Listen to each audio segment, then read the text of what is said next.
জীবনের শেষ বয়সে এসে মনে হবে এক হাত বেশি পাওয়া জায়গার জন্য প্রতিবেশীর সাথে ঝগড়া করাটা ভুল ছিল। রাত জেগে মিথ্যা স্বপ্ন দেখিয়ে কারোর সাথে চ্যাট করাটা ভুল ছিল।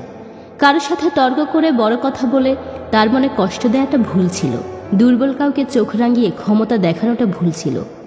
জীবনের শেষ বয়সে এসেই মনে হবে ক্লাসের সবচেয়ে ব্রিলিয়ান্ট স্টুডেন্ট না হতে পারলেও খুব ক্ষতি কিছু ছিল না।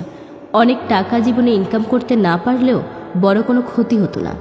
জীবনের শেষ বয়সে এসেই মনে হবে কষ্ট ছাড়া একটু স্বাভাবিক মৃত্যুই শেষ চাওয়া। জীবনের শেষ বয়সে এসেই মনে হবে মানুষের দোয়াটাই শ্রেষ্ঠ সম্পদ ছিল, যেটা অর্জন করতে পারিনি।